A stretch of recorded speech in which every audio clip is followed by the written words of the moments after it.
우리는 성경 인물에 대해서 지금 계속 말씀을 나누고 있잖아요. 그리고 마태가 예수님의 12 제자 중에 한 사람이고, 특별히 마태가 마태복음을 기록했다는 그 사실 하나만으로도 우리는 마태를 좀 깊이 있게 고민해 볼 필요가 있을 것 같습니다. 여러분, 성경은 유기적인 영감에 의해서 기록되어졌다. 우리는 모두 다 이렇게 믿고 있습니다. 유기적인 영감이라는 것은 성경을 기록한 저자가 가지고 있는 그 자라난 배경들, 성격과 교육의 수준과 그의 특징들과 이 모든 것들을 다 사용해서 성경을 기록하게 만들었다. 이것이 유기적인 영감이라고 하는 거거든요. 여러분, 이렇게 성경이 유기적인 영감에 의해서 기록된 것이라면 마태복음을 기록한 저자 마태, 그 마태도 마태복음 안에 고스란히 다 담겨져 있다, 이렇게 생각해 봐도 괜찮을까요? 그렇죠. 마태복음 안에 마태가 고스란히 다 담겨져 있겠죠. 여러분, 성경을 찾아보면 마태와 관련된 기록을 그렇게 많이 찾을 수 없습니다. 여러분, 오늘 우리가 읽었던 본문 말씀에 나타나는 이 사건이 마태와 관련된 기록, 성경에서 찾을 수 있는 기록 전부입니다. 그럼에도 불구하고 마태가 마태복음을 기록하면서 그가 가지고 있었던 모든 것들을 다 활용해서 유기적으로 마태복음을 기록한 것이라면, 마태에 대해서 우리가 충분히 살펴보고 그에 대해서 이해하는 것만큼 마태복음을 곰곰이 읽고 묵상하고 연구해 갈 때 마태복음은 우리 가운데 열려지게 될 거예요. 여러분, 그렇기 때문에 오늘 성경의 저자인 마태복음의 저자인 마태를 여러분들과 함께 나눠보려고 하는 것입니다. 여러분, 마태복음을 기록한 마태 얼마나 알고 있습니까? 마태가 어떤 사람이지? 여러분 스스로에게 한번 질문 던져보십시오. 마태는 예수님의 12 제자 중에 한 사람이었다. 그리고 오늘 아이들에게 설명했던 것처럼 그의 직업은 세리였다 라는 것 말고 마태에 대해서 특별하게 기억나는 것 있습니까? 여러분, 이것 말고는 마태에 대해서 딱히 기억나는 게 없잖아요. 여러분, 성경에서도 좀 전에 말씀드렸던 것처럼 마태와 관련된 기록이 많이 나타나지 않습니다. 오늘 우리가 함께 읽었던 예수님께서 세관 앞에 앉아있는 마태를 부르시는 그 장면, 그리고 그 이후에 마태가 자기 집으로 돌아가서 세리들을 불러 모아놓고 잔치하는 장면, 이것이 마태와 연관된 직접적인 이야기 전부입니다. 여러분, 그리고 난 다음에 성경에 마태의 이름이 가끔씩 등장하는데, 그렇게 마태의 이름이 등장하는 것은 다른 복음서에 예수님의 12 제자 이름이 등장할 때 그때 마태의 이름이 등장하고 있고요. 그리고 사도행전에 넘어가 보면 마가 요한의 다락방에 120명의 제자들이 모여서 함께 기도하죠. 그 120명의 제자들 중에 주요한 인물을 기록하고 있는데 그때 마태의 이름이 등장하는 것, 그것이 다입니다. 여러분, 마태가 세리였다고 말씀드렸잖아요. 여러분, 이때 이 당시의 세리는 유대 사회에서 최고 엘리트 집단이었거든요. 여러분, 세리가 되기 위해서는 그들의 동족이 쓰는 히브리어, 아람어에 능통해야 되죠. 그리고 로마인들이 사용하는 라틴어도 능통해야 됐었고요. 이때 이 당시의 세계 공용어는 헬라어였습니다. 헬라어도 능통해야 세리 역할을 할 수 있는 거예요. 그리고 셈에 밝아야 하고 문서도 잘 기록할 줄 알아야 되고, 여러분, 이런 4개 국어를 하면서 셈에도 밝고 문서도 제대로 기록할 줄 알고 이런 능력을 가진 사람이라고 하면 그 집단 안에서 최고 엘리트 집단 맞습니까? 맞겠죠? 그렇죠? 그런데 여러분, 마태가 이렇게 유대 사회에서 최고 엘리트 그룹에 속하는 인물이었지만 성경에서 마태 자신의 목소리를 나타내는 장면이 있다고요? 없어요. 찾아볼 수 없어요. 여러분, 더 의아한 건 뭔지 아십니까? 12 제자를 대표해서 돈주머니를 관리한 사람은 누구였습니까? 가룟 유다였죠. 여러분, 세리 출신이 마태가 돈주머니를 관리해야 좀 뭔가 효율적으로 움직이는 것 같이 보이지 않으세요? 그런데 세리 마태는 온데간데 없고 돈과 관련한 모든 일들을 가룟 유다가 담당하고 있어요.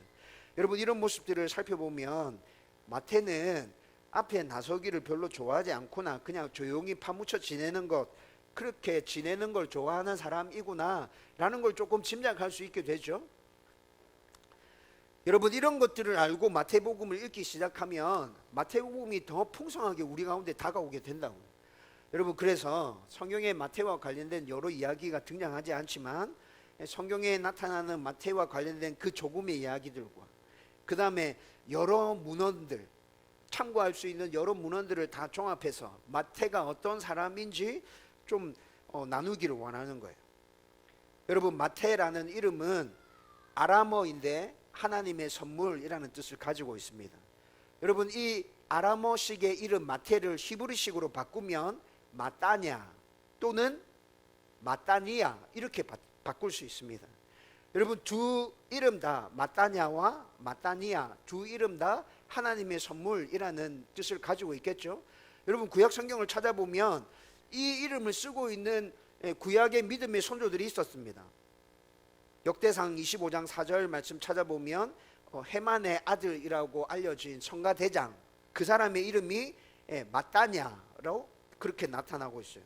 그 다음에 유대 왕조가 거의 멸망되어서 갈 때 시드기야 왕이 등극하죠. 그 시드기야 왕의 본명이 마따니아였습니다. 마따니아, 하나님의 선물. 열왕기하 24장 17절 말씀에 그렇게 나오죠. 이 이름들 모두 다 하나님의 선물이라는 이름 뜻을 가지고 있죠. 그리고 주로 이런 이름을 쓰는 사람들은 다 레위 지파에 소속되어 있는 사람들이었습니다. 여러분, 그러면 마태의 본명은 뭘까? 마태는 본명이 아니고 예수님께서 그를 제자로 부르고 난 다음에 예수님께서 주신 이름이 마태였거든요. 마태의 본명은 성경에 찾아보면 레위라고 나옵니다. 레위가 본명이었고 가버나움 태생이었고 아버지는 알페오 이렇게 나오죠. 여러분, 이런 사실을 다 종합해서 살펴보면 그는 히브리인이긴 했지만 유대인이기는 했지만 여러분, 마태의 형이 예수님의 제자 중에 한 사람이었던 작은 야고보이거든요. 여러분, 작은 알페오의 아들 작은 야고보, 예수님의 12 제자의 이름이 등장할 때 뒤에 야고보 이름이 또 이렇게 나타나잖아요. 자기의 친형제였다고요. 여러분, 그런데 두 형제가, 마태와 작은 야고보 두 형제가 예수님께서 부르실 때 즉각적으로 반응했던 것으로 보아서 여러분, 알페오 집안의 사람들은 유대인이 맞고 유대인으로 쭉 살아왔지만 유대교를 그렇게 신봉하는 사람들은 아니었던 것 같습니다. 율법을 붙들고 율법을 목숨처럼 생각했던 그런 사람들은 아니었구나. 그래서 두 형제가 다 예수님께서 부르실 때 예수님의 제자로 이렇게 따라 나서지 않았을까라는 추측을 할 수 있다는 것이죠. 그리고 유다 지파나 베냐민 지파가 아니라 틀림없이 그 집안은 레위 지파였을 것이다. 이런 것도 추측할 수 있게 됩니다. 다시 말씀드리면 마태는 세리로 지금 살아가고 있잖아요. 변절한 레위인이거나 제사장이었을 거다. 그런 직업들을 하나님께서 본래 그에게 부여해 주셨던 그 임무들을 다 내팽개치고 그냥 세리하고 있는 변절자 그 정도 아닐까? 이렇게 추측할 수 있다는 거죠. 그의 아버지는 좀 전에 말씀드렸던 것처럼 알페오입니다. 알페오라는 이 이름의 뜻은 지도자라는 뜻을 가지고 있습니다. 여러분, 예수님께서 부활하시고 난 다음에 엠마오 도상으로 두 제자가 올라가고 있는데 그 두 제자를 만나 주시거든요. 그리고 성경 말씀을 풀어서 부활하신 예수님, 지금 말하고 있는 그분이 예수라는 사실을 그들에게 깨닫게 해주시죠. 그 두 제자 중에 한 사람이 글로바라는 사람이죠. 그런데 성경을 연구하는 학자들이 추측하기로는 알페오와 글로바는 동일 인물이다. 이렇게 성경학자들은 이야기합니다. 여러분, 글로바라는 이 이름은 유명한 아버지라는 뜻을 가지고 있습니다. 알페오라는 이름은 지도자고 글로바는 유명한 아버지. 여러분, 지도자가 유명한 아버지로 칭해지는 것도 이해가 됩니까? 그렇게 칭해질 수 있겠습니까? 네, 그렇죠. 그래서 알페오와 글로바는 동일 인물이었을 것이다. 이름만 가지고 그렇게 추측하는 것이 아니라 다른 여러 가지 성경에 나타나지 않는 문헌들을 참고하면서 그 두 사람은 동일 인물이다. 학자들은 이렇게 얘기하는 거죠. 여러분, 레위인들은 각 지파로 흩어져서 그 지파에서 구약 성경 하나님의 율법을 백성들에게 가르치면서 또 여러 전승들을 그들에게 가르침이 하나님의 백성으로 살아가도록 이끌어주는 역할을 했었습니다. 그러니까 알페오도 그런 레위인 중에 한 사람으로서 다른 지파에 파송되어서 지도자 역할을 했던 사람일 거다라고 추측하는 것이죠. 그리고 마태의 어머니는 마리아였습니다. 여러분, 마리아는 헬라식 표현이고 이거를 히브리식으로 바꾸면 미리암입니다. 미리암. 여러분, 그런데 성경에서 복음서를 쭉 읽어보다 보면 마리아라는 여인의 이름이 굉장히 많이 등장하죠. 그 여러 명의 마리아 중에 마태의 어머니 마리아도 포함되어져 있습니다. 여러분, 이때 이 당시에 마리아라는 이름은 여인들에게 굉장히 흔하게 쓰여졌던 이름입니다. 그런데 마태의 엄마 작은 야고보 엄마 마리아는 갈릴리에서부터 예수님을 수종하면서 따라다녔던 여인들 중에 한 사람이고, 또 예수님께서 십자가에 달리실 때 십자가 바로 밑에까지 따라갔던 여인 중에 포함되어져 있었고, 예수님께서 부활하시던 날에 새벽에 향품과 향유를 가지고 무덤까지 찾아갔던 경건한 여인 중에 포함되어져 있었던 사람이었다고. 여러분, 이런 모든 것들을 다 종합해서 이제 마태가 어떤 사람인지 여러분 한번 정리해 보십시다.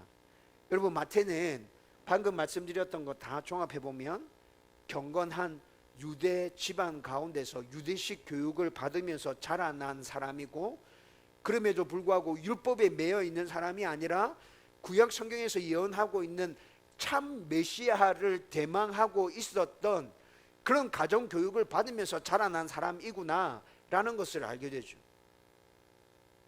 여러분, 제가 방금 말씀드렸던 마태와 관련된 이런 부분들을 쭉 가지고 추측하면 제가 요약해서 다시 정리해 준 것들에 대해서 그렇군요, 동의가 되십니까? 여러분, 그런데 이런 가정에서 자란 마태가 어떻게 세리가 되었을까요? 그때 그 당시에 사람들에게 막 손가락질 받는, 마태의 고향이 가버나움이라 그랬죠. 여러분, 가버나움은 이스라엘 나라 안에서 동과 서를 이어주는 교통의 요충지였습니다. 동과 서를 이어주는 교통의 요충지. 여러분, 교통의 요충지에는 항상 세관이 있었어요. 그래서 세금을 징수하게 되는 거죠. 물건들이 굉장히 많이 왔다 갔다 하잖아요. 세관이 있어서 그 물건들 왔다 갔다 하는 것에 세금을 부여해서 세금을 받아내는 세관이 있는데, 여러분, 가버나움에도 로마에서 세운 국립세관이 있었습니다. 마태는 바로 이 국립세관에서 일하는 세리였죠. 그런데 앞서 설명했던 것처럼 여러분, 세리로 일하기 위해서는 굉장히 똑똑해야 된다 말씀드렸잖아요. 자신들의 동족들이 사용했던 아람어나 히브리어에 능통해야 되고, 그리고 세계 공용어인 헬라어에도 능통해야 되고, 또 로마 사람들이 주로 썼던 라틴어도 잘해야 되고, 그리고 장보도 기록할 줄 알아야 되고. 여러분, 이런 사람이 세리로 발탁되어졌다고요. 여러분, 이런 능력을 가진 사람들, 제가 계속 말씀드리지만 우리는 이들을 엘리트라고 말하잖아요. 근데 유대 사회의 엘리트들인 이들이 세리로서 일하면서 어떤 모습을 보였냐 하면, 나라에서 정한 세금보다 더 많은 세금들을 부여하는 것입니다. 그래서 정한 세금은 나라에 주고 나머지 더 거두어 들인 세금은 in my pocket, 자기 주머니에 집어넣고 있는 거죠. 특별히 일반 세를 거두는 세리보다 관세를 거두는 세리들이 이런 일들이 더 심했습니다. 그래서 회개를 외치면서 예수님에 대해서 미리 길을 닦으며 선포했던 세례 요한이 이런 일들을 날카롭게 지적하면서 회개해야 된다고 막 선포했잖아요. 이 이야기를 듣고 난 다음에 세리들이 막 양심에 너무 찔려가지고 세례 요한한테 찾아와서 묻습니다. 선생님이요, 그러면 우리가 어떻게 해야 됩니까? 이렇게 세례 요한에게 찾아와서 물을 때 세례 요한의 답은 뭐였죠? 정한 세 외에 더 걷지 마라. 이게 세례 요한의 답이었다고요. 여러분, 이런 것뿐만이 아니라 애국심이 굉장히 유대인들은 강하거든요. 근데 애국심이 강한 유대인들이 가만히 보니까 세리들은 자기 동족임에도 불구하고 로마에 딱 붙어서 자기 백성들을 착취하고 있거든요. 여러분, 이 사람들이 애국심이 강한 유대인들의 시각에서 여러분 어떻게 보여졌겠습니까? 죄인 중에 최고의 죄인이다. 저 사람들은 사람도 아니지. 저것들이 사람도 아니지. 여러분, 유대인들이 이방인들을 개, 돼지처럼 취급했다는 거 알고 계시죠? 여러분, 세리들을 그렇게 취급했습니다. 세리들은 같은 유대인이라 할지라도 저것들은 인간 아니다, 저것들은 이방인들이랑 똑같다, 개, 돼지처럼 취급하고 그들을 천시하면서 혐오했습니다. 여러분, 그런데 앞에 설명해드린 마태에 대한 배경 전체를 가지고 다시 또 한번 생각해 보십시오. 아니, 마태는 그런 배경 가운데서 자랐다고 하면서 어떻게 이런 취급을 받는 세리가 되었을까? 이 도저히 납득이 되어지지 않고 이해되어지지 않는다.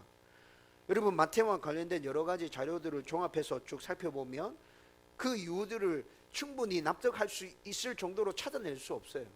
도대체 마태가 왜 세리가 되었을까? 그냥 돈만 많으면 잘 먹고 잘 살 수 있다는 지극히 현실주의자인가? 돈을 우상처럼 숭배하는 만몬주의자인가? 그런 것도 뚜렷하게 찾아지지 않습니다. 그리고 또 유대인들이 로마로부터 독립하기를 소원하면서 자신의 신분을 위장하고 그냥 세리로 잠입해서 세관에서 일하면서 기회가 올 때 로마를 완전히 뒤집어 엎어야겠다 생각하는 독립투사인가? 그런 것도 명확하게 나타나지 않습니다.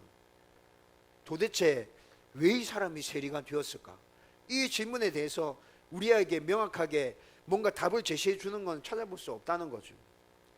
그러나 분명한 것은 그 이유가 무엇이든지 간에 마태가 품고 있는 뜻대로 일이 잘 진행되지 않았구나라는 것은 분명하게 보여집니다. 여러분, 만약에 세리를 통해서 자기가 큰 부를 쟁취하겠다는 현실주의적인 소망을 가지고 세리의 일을 하고 있었다면 예수님께서 지나가시다가 나를 따르라 이렇게 부를 때 따라 나섰겠어요? 그렇지 않았을 거예요. 아니, 내가 왜 따라가는데? 내가 세리로 지내면 내 주머니 계속 두둑해지는데 저 사람 참 웃긴 사람이네. 여러분, 이렇게 반응하고 그냥 끝났을 거죠? 여러분, 독립투사였다면 어떻겠어요? 독립투사였다면 아니요, 아직 때가 이르지 않았어요. 당신이 유명한 건 알겠고 당신을 따를 만한 가치가 있다는 것도 알겠는데 지금 내 생각은 로마를 완전히 뒤집어 엎는 거예요. 근데 아직 때가 안 됐거든요. 난 좀 더 있어야 되거든요. 여러분, 이렇게 하면서 또 거절했겠죠? 근데 선뜻 예수님 따라오라 할 때 따라 나선 걸 보면 여러분, 이 두 가지 이유 모두 다 마태의 가운데 있었던 그런 이유일 수는 있겠으나 마태가 그에 대해서 굉장히 만족하면서 일을 하고 있었던 모양은 아니었던 것 같습니다. 여러분, 더군다나 여러분, 작은 야고보, 자기의 형이었던 야고보는 여러분, 이때 이 당시에 젤로 땅이라고 해서 유대인 애국 단체에 소속되어져서 로마로부터 무력으로 독립을 쟁취하기 위한 독립투사였습니다. 여러분, 이렇게 되면 지금 이야기가 어떻게 진행된 겁니까? 한 집안 안에 로마 편에 붙어서 로마의 앞잡이를 하고 있는 세리도 있고 또 한 집안에 독립투사, 로마의 무력으로 대항해서 독립을 쟁취하려고 하는 그런 사람도 같은 집안에 같이 있다는 거죠. 여러분, 이런 상황을 생각해 보면 마태의 마음이 편했을까요? 자기의 형 야고보를 만날 때 여러분, 야고보와 대화가 잘 통했겠습니까? 여러분, 굉장히 어렵고 분위기 딱딱하고 뭔가 서로 이 적대적인 느낌이 그 집안 안에 이렇게 팽팽하게 흐르고 있다는 느낌 들지 않으세요? 여러분, 이런 상황 가운데 있었기 때문에 마태는 늘 마음이 편하지 않은 거예요. 여러분, 이것뿐만이 아니라 마태와 관련한 여러 가지 자료들을 찾아보면 그럼에도 불구하고 그가 참 종교적인 사람이었다라는 것도 찾아볼 수 있습니다. 여러분, 마태복음을 자세히 읽어보면 다른 복음서에 비해서 구약 성경을 굉장히 많이 인용하고 있다는 것을 발견하게 됩니다.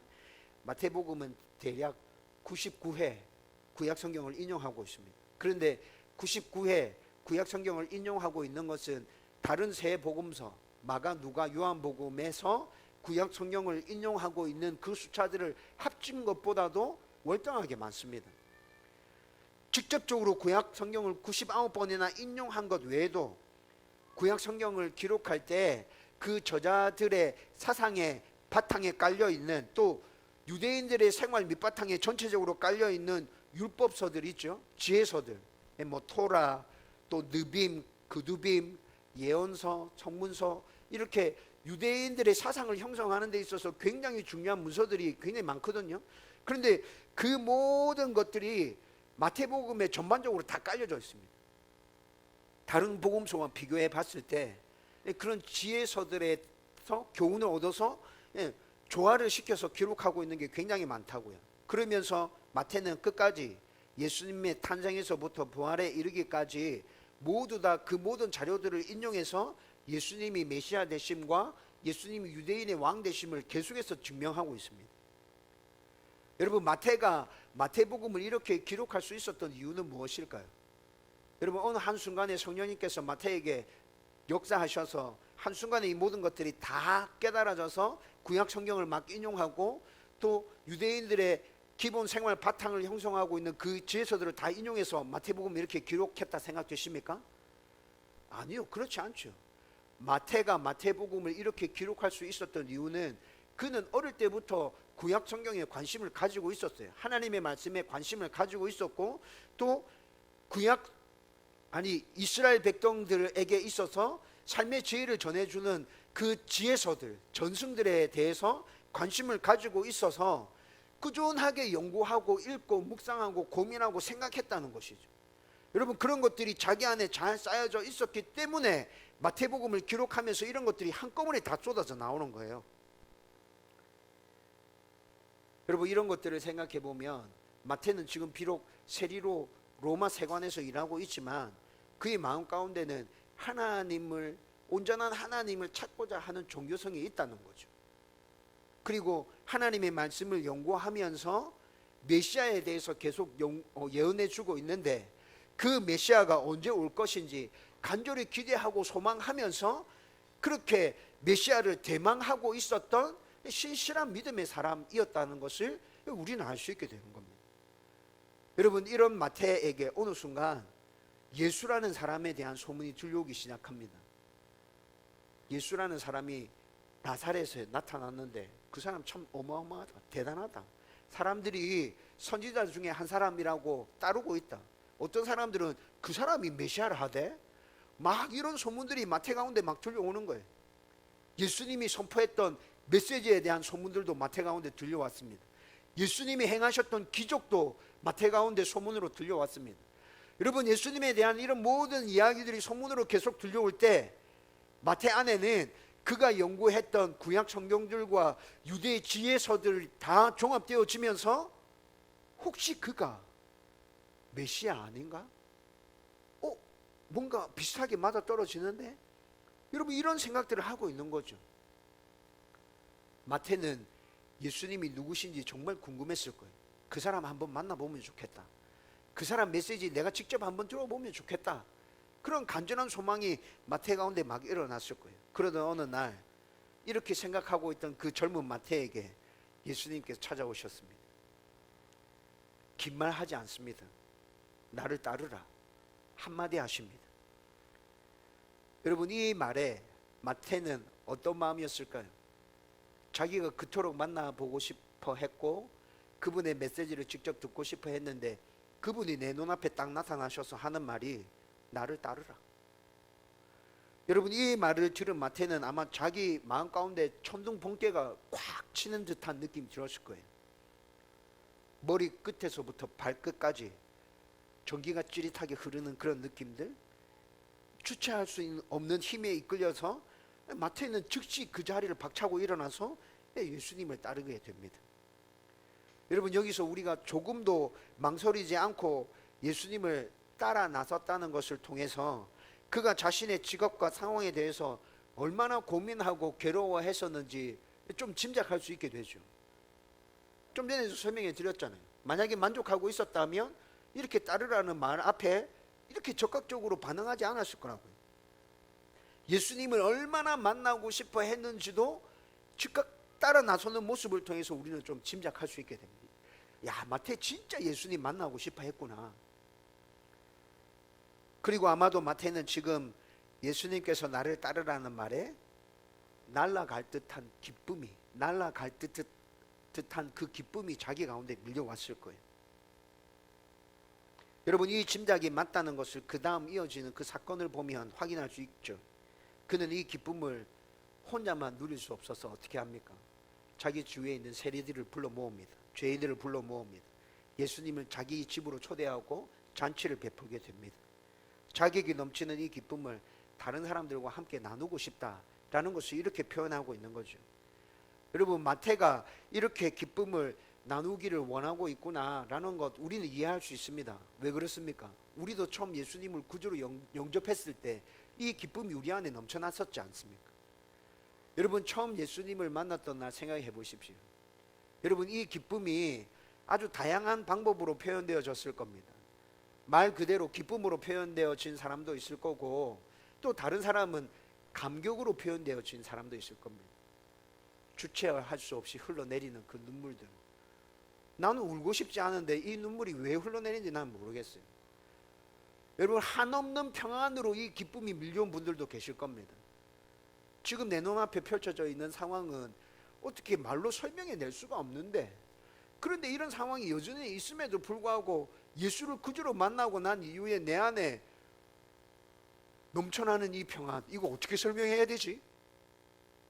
그냥 담담하게 그 모든 것들이 받아들여지고 바라봐지고, 여러분, 이렇게 우리 안에 예수로 말미암아 넘쳐나는 기쁨들은 굉장히 다양한 방법으로 우리 가운데 다가왔고, 우리도 이 기쁨을 느꼈기 때문에, 경험해 봤기 때문에 마태 안에서 넘쳐나는 이 기쁨이 뭔지 우리는 알고 있다고요. 여러분, 마태는 이 기쁨을 정말 나누고 싶어 했어요. 세리들을 불러 모아서 잔치를 벌였습니다. 여러분, 그곳에 분명히 기쁨이 넘쳐났을 겁니다. 제가 좀 전에 설명드렸던 것처럼 기쁨이라고 단 하나로 단정지어 말할 수는 없겠지만 다양한 기쁨의 표현들이 그들 가운데서 막 넘쳐나고 있었을 것입니다. 은혜가 넘쳐났을 겁니다. 여러분, 그래서 이 똑같은 상황을 기록하고 있는 마가복음 2장 15절에서는 이렇게 얘기합니다. 그곳에 모인 세리들과 죄인들이 주님을 따릅니다. 그 안에 기쁨이 넘쳐났다는 것을 그들이 그 잔치 가운데서 바로 주님을 따랐다는 말을 통해서 우리는 또 확인할 수 있게 되는 거잖아요. 여러분, 이때 놀라고 의아하게 생각하는 사람들이 있었는데 그들은 바리새인들이었습니다. 뱀처럼 혐오했던 그 세리들이 한 곳에 모여서 예수와 제자들을 모셔놓고 잔치를 벌이고 있는데, 저 사람들 다 죄인들인데, 짐승만도 못한 것들인데 어떻게 메시아라고 하는 예수가 저곳에서 저 죄인들과 함께 할 수 있는가라고 손가락질하면서 또 쳐다보고 있죠.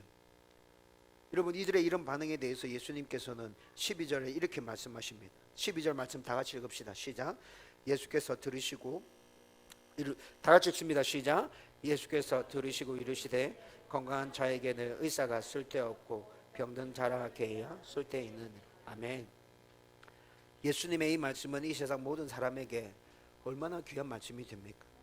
간단하게 이 말씀을 정리하면 죄인들을 구원하기 위해서 예수님께서 이 땅에 오셨다는 것이죠.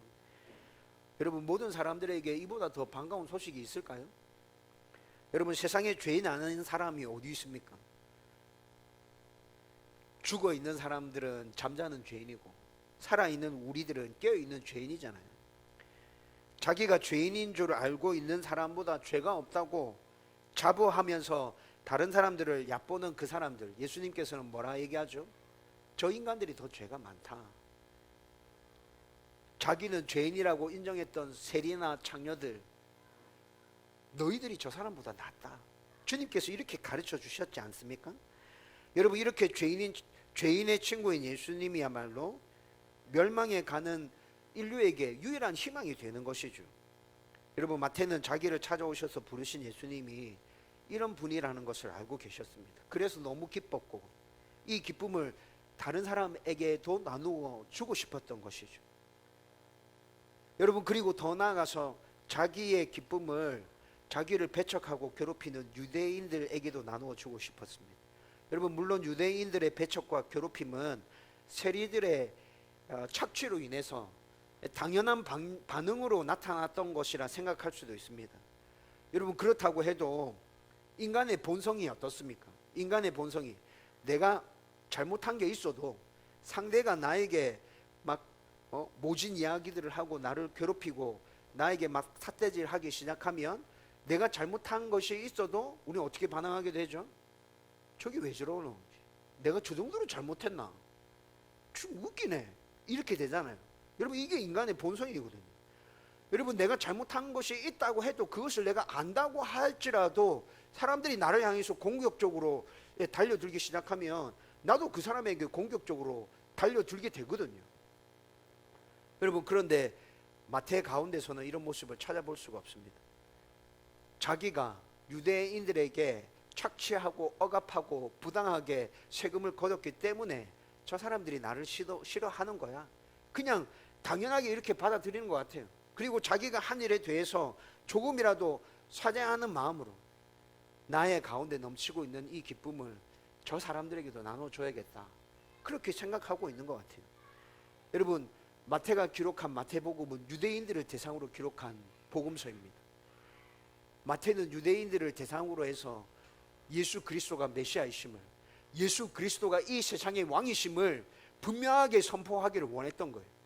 마태가 왜 이렇게 유대인들을 향해서 이 복음의 메시지를 선포하기 원한 것일까요?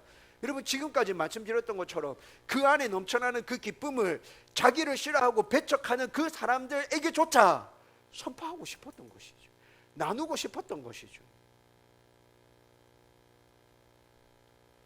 마태는 유대인들이 참 메시아이신 예수님을 깊이 깨닫고 자신이 누리고 있는 이 기쁨을 그들도 똑같이 누리면 좋겠다. 비록 그들이 나를 싫어할지라도 나는 그들에게 이 기쁨을 나누어 주고 싶어. 여러분, 이것이 마태의 마음이었다. 여러분, 이렇게 마태는 예수님을 만나고 자신이 경험한 넘치는 기쁨을 자신들의 동료에게, 또 더 나아가서는 자기를 괴롭히는 유대인들에게 나누고 있는 것입니다. 여러분, 예수님께서 이 세상에 오셔서 첫 번째로 베풀어 주셨던 기적이 어떤 기적인지 아십니까? 요한복음에 나타납니다. 가나안 혼인잔치에서 포도주가 떨어졌을 때 물이 포도주를 바뀌는 기적을 베푸심으로 혼인잔치 가운데 당연히 있어야 될 그 기쁨이 유지되도록 해주신다고요. 그런데 그때가 예수님의 때였습니까? 아니요, 예수님 때 아니었습니다. 예수님께서 직접 그렇게 말씀하셨습니다. 지금은 내 때가 아닙니다 라고 말씀해 주셨음에도 불구하고 기쁨이 계속 있어야 될 그 자리에 기쁨이 끊어져 가는 모습들을 보면서 예수님께서는 그 기쁨을 이어주는 기적들을 베풀어 주셨다. 여러분, 우리도 마태처럼, 예수님처럼 우리 안에 넘쳐나고 있는 이 기쁨들 사람들에게 말해줘야 되지 않겠습니까? 내 곁에 있는 사람들에게, 나의 가족들에게, 나를 싫어하고 손가락질하는 그 사람들에게 여러분, 우리의 기쁨 나눠줘야죠. 여러분, 지금 상황이 너무 좋지 않습니다. 신천지로 인해서 온 교회들이 욕듣고 있습니다. 예배를 중단하라고 하는 압박이 계속 밀려들고 있습니다. 목사님, 이런 상황 가운데 그 기쁨을 어떻게 나눠줄 수 있죠? 여러분, 곰곰이 생각해 보십시오. 이런 상황이라고 해서 우리 안에 넘쳐나는 기쁨을 그들 가운데 나눠줄 수 없습니까? 아니요. 기쁨을 나눌 수 있는 방법은 굉장히 다양합니다. 제일 직접적인 방법은 그들에게 예수 그리스도를 선포해 주는 것이죠. 여러분, 그런데 지금 이 상황 가운데서 그들에게 예수 그리스도를 직접 선포해 준다면 별로 지혜롭지 못한 방법인 것 같습니다. 사람들이 지금 너무 교회를 손가락질하고 있는 상황 가운데 있으니, 그러면 우리는 기쁨을 나누는 일들을 지금 이 상황 가운데서 중단해야 합니까? 아니요. 기쁨을 나눌 수 있는 방법은 얼마든지 있습니다. 그들을 사랑해 줄 수도 있고, 섬겨 줄 수도 있고, 나의 것을 나누어 줄 수도 있고, 그들이 나에게 손가락질 한다 할지라도 이해하고 품어줄 수도 있고. 여러분, 이런 모든 행동들이 우리 안에 넘쳐나는 그 기쁨을 그들에게 나누어 주는 것 되지 않을까요? 저와 여러분들이 오늘 마태를 살펴보면서 예수님으로 인해서 내 안에 넘쳐나는 이 기쁨들 다양한 방법으로 사람들에게 나누어 줄 수 있는 주님의 백성 되기를 주의 이름으로 축원드립니다. 이제 말씀을 정리하려고 합니다. 미국에서 아주 유명한 가수이면서 시카고 방송국의 프로그램 편성자로 일하는 한 사람이 있었습니다. 그는 어렸을 때 예수님을 믿었습니다. 그러나 가수로 유명해지기 시작하면서 사람들에게 인기를 얻으면서 예수님을 잃어버렸고 세상으로 흘러가 버렸습니다. 세상에 빠져서 살았죠. 그는 예수님 없이도 잘 살아갈 수 있을 것으로 착각하고 오랜 세월 동안 세상에서 그냥 그렇게 살았습니다. 그런데 어느 날 자기 인생이 굉장히 허무해지기 시작하는 거예요. 그래서 아주 젊은 사람이 전도 집회를 인도하고 있는 운동장을 찾아갔습니다. 그곳에서 하나님의 말씀을 들었습니다. 그러던 중에 어린 시절 경험했던 마음의 뜨거움이 다시 막 살아나는 거 느꼈습니다. 그리고 그곳에서 예수님을 다시 깊이 만났습니다. 그리고 며칠이 지난 뒤에 이런 생각을 하게 됐습니다. 나는 지금 돈도 굉장히 많이 벌었고 유명해졌고 명예도 얻었고 세상 사람들이 부러워할 만한 거 내가 지금 다 가지고 있는데 내가 삶의 목표를 잃어버렸구나. 나 왜 사는 거지? 이 고민을 가지고 기도하기 시작합니다. 그렇게 몇 날 며칠 기도하다가 중요한 결정을 하게 되었습니다. 그런데 이 결정을 하고 난 다음에 며칠 뒤에 방송국에서 전화 왔습니다. 지금 받는 것보다 2배를 드릴 테니까 우리 방송국과 전속 계약을 하십시다. 여러분, 이 제안에 이 사람은 단칼에 거절합니다. 미안하지만 이제 제 목소리를 주님 앞에 드리기로 결정했습니다. 앞으로 제 목소리는 주님만을 위하여서 사용될 것입니다. 여러분, 그렇게 전화를 끊고 난 다음에 갑자기 영감이 막 부어지면서 막 악상이 떠오르기 시작해요. 그래서 그 전화를 끊고 바로 찬송가 한 곡을 작곡했습니다. 여러분, 그 찬송가가 바로 주 예수보다 더 귀한 것은 없네 입니다. 주 예수보다 더 귀한 것은 없네. 이 세상 부귀와 바꿀 수 없네. 영죽을 내 대신 돌아가신 그 놀라운 사랑 잊지 못해. 세상 즐거움 다 버리고 세상 자랑 다 버렸네. 주 예수보다 더 귀한 것은 없네. 예수밖에 없네. 이 사람이 바로 빌리 그레함 목사님 전도 집회에서 변화된 조지 베브리 쉐아라는 사람입니다. 이후에 그는 빌리 그레함 목사님 전도 집회마다 함께 동행하면서 찬송을 부르면서 많은 사람들에게 자기에게 넘쳐나는 기쁨을 나누어 주었습니다. 은혜들을 나누어 준 것이죠. 여러분, 오늘 본문에 나타난 마태가 저는 이런 마음이었을 거라는 생각이 듭니다. 자기 안에 넘쳐나는 그 기쁨과 그 은혜들, 마태도 이렇게 나누고 싶었겠구나. 저와 여러분들 가운데도 이 기쁨 이렇게 나누고 싶은 마음이 있지 않습니까? 여러분, 굉장히 방법은 다양합니다. 우리가 이런 마음을 가지고 고민하기 시작하면 굉장히 많은 방법들을 찾을 수 있을 거예요. 저와 여러분들이 이 기쁨을 다른 사람들에게 나누어 줄 수 있는 주님의 백성 되기를 주의 이름으로 축원드립니다.